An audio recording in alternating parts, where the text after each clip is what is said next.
in an era when winter was not just a change of season, but a true test of endurance, fortitude, and survival. Every frosty night turned into a dangerous ordeal on which life itself depended. The medieval shepherd, a simple man whose fate was closely bound with nature, faced the cold, endless fields and the fierce winds and snows that could hide not only predators, but also enemies. His only weapons in the battle against the cold were wit, experience, and unceasing vigilance. In that time, technology, warmth, and comfort were unknown luxuries. Every mistake could cost a life. How did they manage to endure the icy nights when breath turned into vapor and the body was shackled by frost, when hunger and exhaustion weighed more heavily than snow and ice? What gave the medieval shepherd the strength not just to stay warm, but to rise again each dawn, ready to defend his flock? How did his nights pass, alone in silence, filled with danger and relentless cold? This story lifts the curtain on one of the harshest aspects of medieval life, the battle against freezing nights when every breath could be a fight for life. Who was the medieval shepherd, and why was his life so harsh? The shepherd was not merely a man with sheep, but the lifeline of the rural community, whose entire survival depended on the health and safety of the flock. In a world where the economy was built on agriculture and animal husbandry, the loss of a herd meant ruin for a family. The shepherd was the guardian of the community's wealth and sometimes the only protector against wild beasts, robbers, and the bitter weather. In the harsh climate of medieval Europe, especially in the north and in mountainous regions, shepherds faced endless challenges, daily diseases of the animals, dangers from the wilderness where wolves and bears roamed freely. The shepherd's day began at dawn, when he had to lead the flock to pasture and watch over each animal carefully, ensuring none strayed or fell into ravines. He had to be not only watchful, but also skilled in managing the herd, using his staff and whistle to direct the animals while always on guard for predators. With no permanent home, his life was that of a nomad. He moved from place to place, seeking better grazing, and this constant shifting added to his physical and mental strain. He had to be adaptable to the whims of the weather, enduring scorching summers and bracing himself for the freezing winters that demanded not only bodily toughness, but cleverness in finding shelter and ways to stay warm. Social isolation weighed on him as well. Long hours and even days alone in the fields and forests took a toll on his mind and heart. Yet historical chronicles show that the shepherd was essential to the community's food security. Milk, meat, wool, leather, these came from his charges, and without him, there would be no life. Often, shepherds were young men or even boys, sent out into the fields as a test of endurance and responsibility. Sometimes shepherding was passed down through generations as a family calling. Despite all the hardships, the medieval shepherd had a deep understanding of animal behavior, local plants, and signs of weather that allowed him to foresee danger and find ways to survive in the worst conditions. He had no modern tools or thermal clothing. Everything rested on his knowledge of the natural world and the skills he had learned from years of experience. He was a man who lived close to nature, feeling its rhythms and changes. This bond with the land allowed him not only to endure, but to protect the animals on which the entire village depended. In some parts of Europe, shepherds became figures of folklore and superstition, their image woven into stories that spoke of their life lived on the edge of the known world. Shepherds' songs and tales told not just of their daily labors, but of the fears they faced every night, fears of beasts, of the cold, of the endless dark. Archaeological finds and old texts reveal the simple but crucial tools of the shepherd's trade: sturdy staffs, wool cloaks, leather hats, rough shoes that helped him fight off the cold and the wind. Though his work was physically draining and filled with dangers, the shepherd was often the keeper of family lore and community knowledge, passing it on by word of mouth, as there were no books for his kind. Despite the many trials of his life, he pressed on because without him, there would be no life for the many.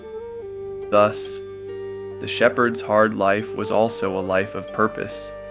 He was the link between people and the earth, a quiet warrior whose daily battles kept the community alive. Winter brought trials without mercy. The medieval shepherd never had a day off. Snowstorms and biting winds that could drop the temperature to 20 Fahrenheit and below turned his nightly rounds into true tests of survival. The climate was harsh and unpredictable. In the north and east, winters were especially fierce, and shepherds had to find shelter in forests or deep ravines where the wind did not cut so sharply, even though the frost still bit deeply. Warm clothing was scarce and precious.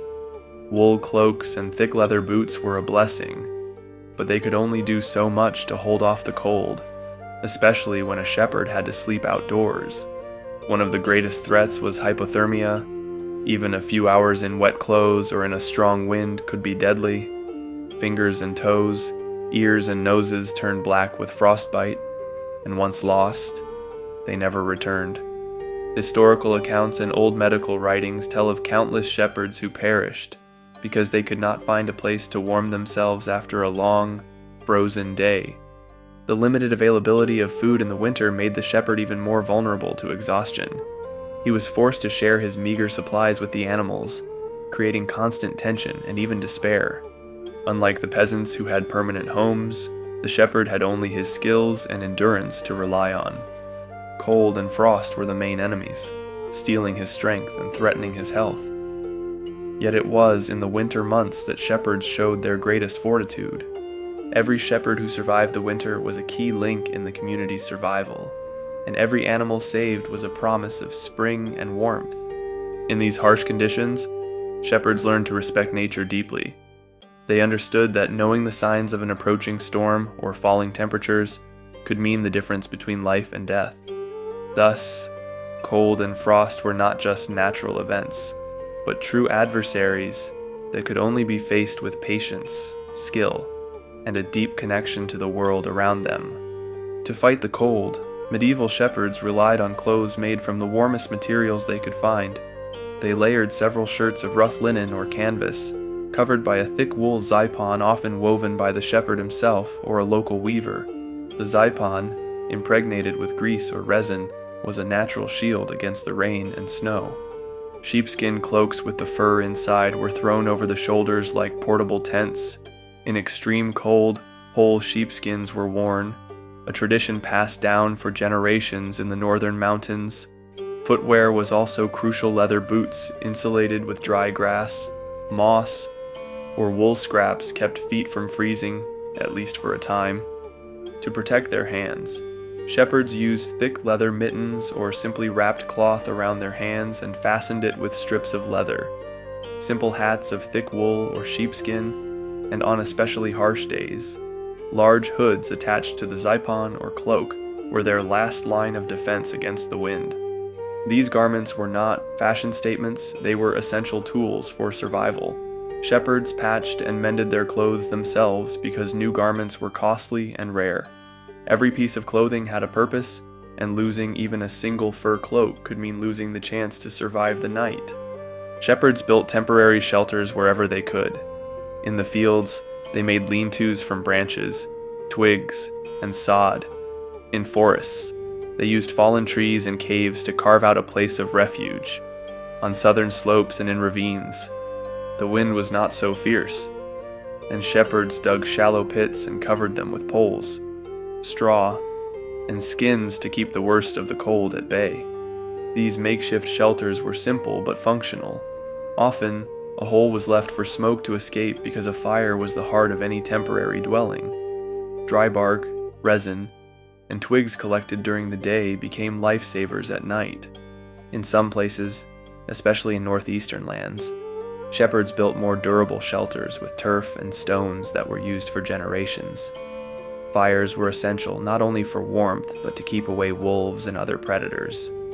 Shepherds kept a long stick or club within reach, and their faithful dogs guarded the entrances, ready to sound the alarm at the first sign of danger.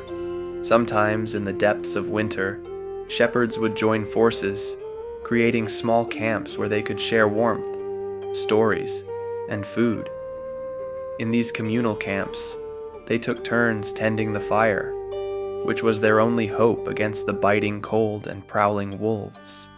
Every night, the shepherd walked a thin line between survival and death, yet even in these darkest hours, he learned to find comfort in small things: a warm drink brewed from dried herbs, a shared meal by the fire, the familiar weight of his staff in his hand. Such simple comforts were more than just relief, they were lifelines, woven from centuries of tradition and hard-won knowledge. The shepherd was not only a keeper of sheep, but a keeper of the ancient ways, the silent wisdom of the land, and the unspoken bond between man and beast. And so, as the wind howled and the snow fell thick and unending, the medieval shepherd held on to the fire, to his skill, to the memory of those who had come before, and to the hope that one more dawn would bring a new day of survival. Meals and warming drinks on a winter night were as important as the fire itself. A medieval shepherd's diet was less about taste and more about survival. Every bite of food and every sip of something hot meant another hour of life in the cold, lonely night. Their provisions were basic but carefully chosen for storage and warmth: breadcrumbs, turnips, dried berries, and pieces of lard carried in canvas sacks that they kept close to their bodies to stop them from freezing.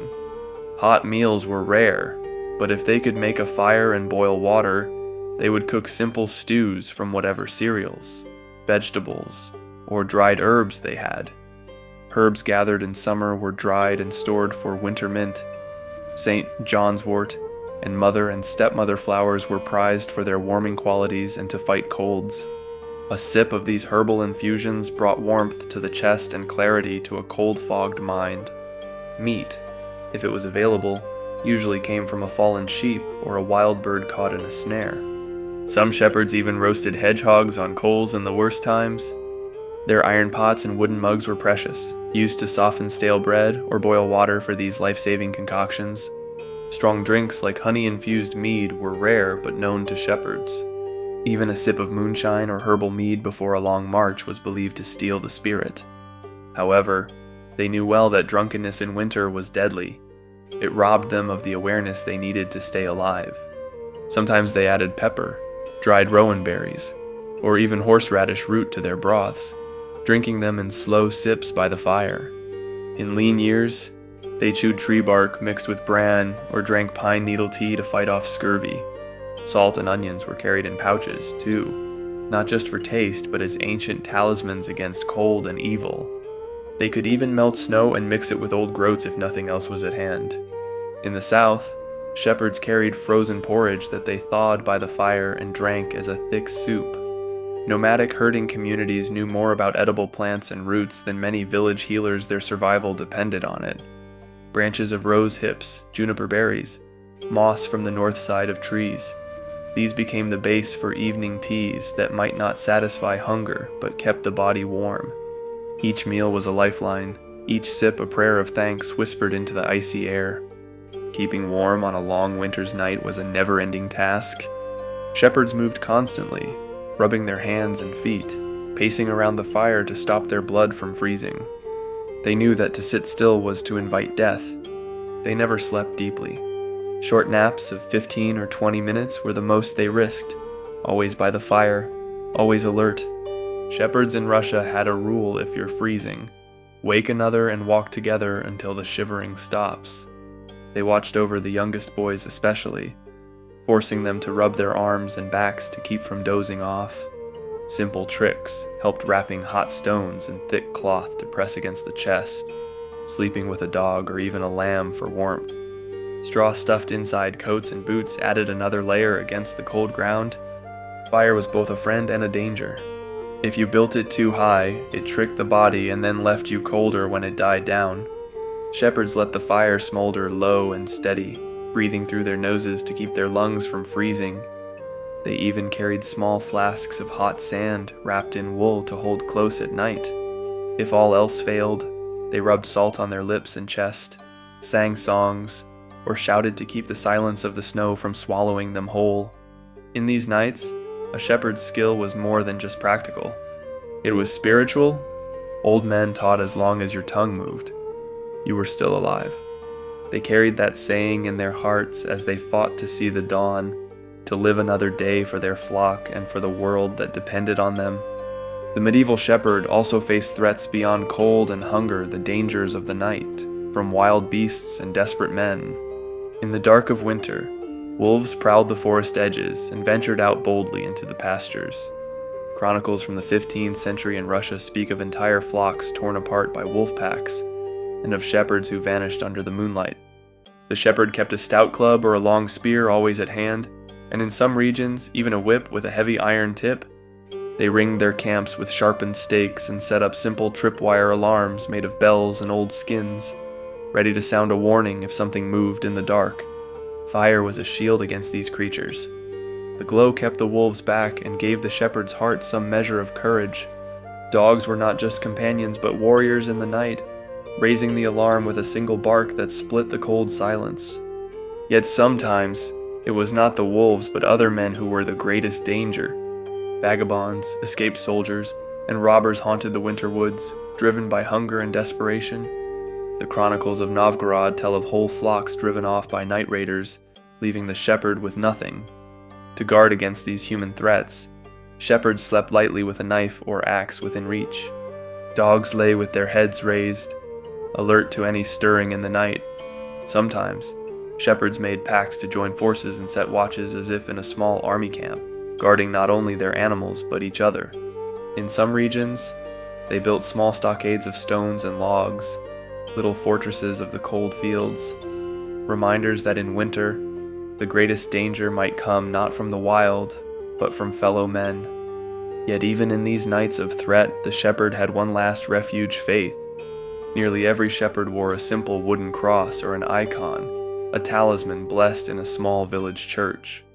Before sleeping, they whispered prayers, fragments of the Lord's Prayer or words taught by their mothers, asking for protection over the herd and for the courage to wake at dawn. Old beliefs, half Christian, half pagan, still flickered in the cold. Shepherds carried bunches of dried St. John's wort or juniper, thrown on the fire to keep away dark spirits as much as biting winds. They muttered ancient blessings, drew signs in the snow, and wore charms made of bone or iron to turn aside evil. In these long nights, shepherds learned that survival was not just about muscle or heat. It was about spirit. It was about carrying the stories and the strength of those who came before. So every night, as the wolves howled and the wind bit deep, the medieval shepherd pressed on. His fire, his dogs, his staff, and his faith were all he had, and that was enough to face the endless winter darkness, knowing that with the coming of the dawn, there was still hope for another day. What a medieval shepherd can teach us about survival today is more than just a history lesson. Behind the seemingly simple life of the shepherd was a vast store of knowledge honed by time and necessity. He had no fancy tools, no survival kits from modern stores. He relied on instinct, wisdom, and a deep understanding of his world. The shepherd's life was a model of practical resilience. He knew how to build a fire in any weather, how to layer clothes to keep warm, and how to read the sky for the first signs of a storm. He didn't think of these skills as special, they were life itself. For him, nothing was wasted. A bit of straw could become insulation, a fallen branch, a walking stick, or a weapon. Even snow was not just an enemy, but a source of water if melted carefully. The shepherd lived in constant dialogue with the land, never forgetting that nature was both friend and foe. In a world without antibiotics, he trusted in herbs. In a world without GPS, he learned to read the stars, the wind, and the tracks of animals. In a world where no rescue was coming, he learned that every small sign, the way a sheep moved or how the ice cracked underfoot, could mean survival. His strength was not just of the body but of the mind. He knew how to be still, how to keep moving, how to sleep lightly and wake fast. He didn't panic when the cold bit or when wolves howled. He listened, he adapted, he endured.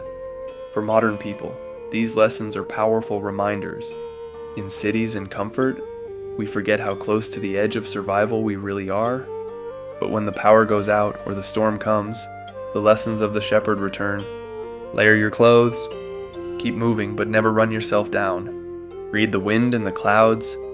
Know that fire is life and that even the simplest meal can warm the heart. Above all, know that your spirit must stay awake, because in the cold silence, it is easy to let fear or despair slip in. The medieval shepherd was not a conqueror of nature, but a part of it. He adapted, respected, and learned from the land. His example is not about nostalgia, it's about the deep wisdom of how to live when the world grows cold. So let his story be a guide. A shepherd with no electricity, no heater, no safety net, yet he survived. And in his survival, we see the timeless truth that in the dance of man and nature, respect and humility are the best armor against the long night. The medieval shepherd did not leave behind a written record. No treatises or books of his own, no chronicles of his daily battles, but in the memories of his children and in the silent traditions of the land, his knowledge lived on. Every dawn he survived was a chapter in the unwritten book of resilience. He taught that survival is not about conquering, but about listening, about reading the signs in the wind and the snow, the crack of ice and the flicker of stars. He knew that nature never lies, and that every cloud, every shift in the scent of the air carried a message. His nights were long, his days harsh, but he held on to simple joys. The warm crackle of a fire, the comfort of a faithful dog at his feet, the feeling of a sheep's wool beneath his hand. These small things were enough to keep him going. When we look at the medieval shepherd, we see more than just a lonely figure in a snow-swept field. We see a man who stood between the wild and the hearth, who turned every breath into a prayer and every dawn into a victory. The shepherd's story is not just his own. It is the story of all who have faced the cold, the dark, and the fear of not seeing tomorrow. His strength was not in brute force, but in patience, in knowing that even the longest night ends in dawn, and that every life he guarded was worth the fight. His lessons are for all of us, no matter where we live or what age we walk in, to be humble before the world, to trust in the small signs that guide us, and to hold on when everything says to let go. That is the legacy of the shepherd. For in the end, survival is not a battle to be won, but a dance to be learned. The medieval shepherd danced this dance every night, and his memory teaches us still that the warmth of a fire, the closeness of a dog, the quiet courage to face the cold and the dark, these are the things that keep us alive. May we carry these lessons forward in our own winters, and in all the long nights still to come.